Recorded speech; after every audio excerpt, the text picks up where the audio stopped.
It's pretty unique in that you have an opportunity either to play as a monster or to play as a team of 4 fighting the monster. And as far as we know, that's novel. The game won Best of Show at both E3 and Gamescom. As far as we know, that hasn't happened before, at least not in the same year. So we have very high hopes for it. We'll see how we'll see. We're going to know very soon. So how do you make plans to launch such a thing to try to figure out what the scale is going to be because you don't really know how the game is going to take off? I think that's true of every entertainment business. Certainly it's true of the movie business where you spend your money and you create a marketing budget, and until the picture opens, you basically just don't know. We have a little more insight because we interact with retail, and retail orders product from us, and they tend to be very expert. Our retailers really know the market, and usually they can signal to us through their analysis about how our launch is going to look. Said another way, it's unusual that we would ship product into the retailer and would be disappointed with how it's sold through, although it occasionally does happen. In this instance, the retailers are very enthusiastic. That said, it still remains to be seen, and we never like to claim victory before it occurs. We were talking about you coming on the show today. There's a lot of talk about sex and violence, and I said, I just don't care about sex and violence in video games as long as I know it's going to be there or not be there.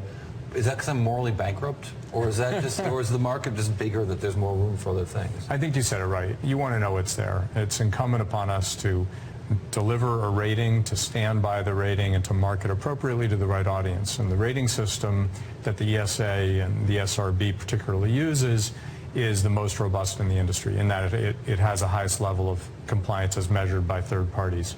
So when a parent goes to the store to buy a video game for his or her child, they know to buy something that's rated E for a child. And if an adult goes to buy an M-rated game, they know that there's likely to be sexual content or violent content. In the same way that if you go to an R-rated movie, or if you watch an action television show at 10 o'clock at night, you know what to expect. I'm a big believer that the right to bring what a publisher wants to the public is a terribly important right in America, and one we need to stand behind. Equally, we have a social responsibility to do what we think is right, and only to market to appropriate audiences and to let people know what's in the box before they get it home. And I think both are important. Our ability to do what we think is right is important. Our social responsibility to market appropriately is equally important. Let me ask you, in terms of demographic buckets, how do you see who your user is? Do you put them into a small sort of or big groups, or how do you just try to decide who they might be? Well, we typically look at it as concentric circles, with the core being so-called hardcore gamers, people who love video games, and people for whom it's their primary entertainment activity. So who is it? Age, sex? It's all across the board. It skews a bit more male than female, but not as much as you would expect. And the median age of one of our gamers is 37.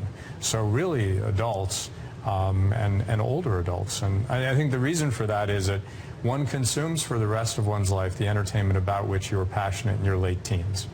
And that never changes. So that's why our cohort is growing so rapidly and aging, because obviously as the video game business has been around for about 35 years, every year that goes by, our median cohort is going to increase in age, which suits us just fine. People don't stop playing video games once they play them, typically. They love them and they keep loving them.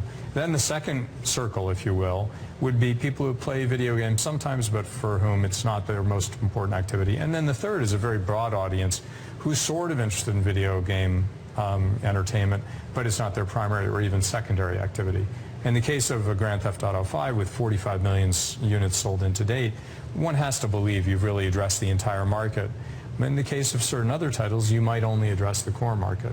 Certainly our goal is to address as broad a market as possible, and the way we do that is create a title that's beautiful to look at and also really compelling to play. So to that, and final question, when you build this business of Evolve, do you imagine going through those concentric or acentric circles where you imagine a lifetime of that product reaching people that find it first tomorrow but might be there 10 years from now, and who they will be? Unquestionably, that's our goal. We're not always successful at it.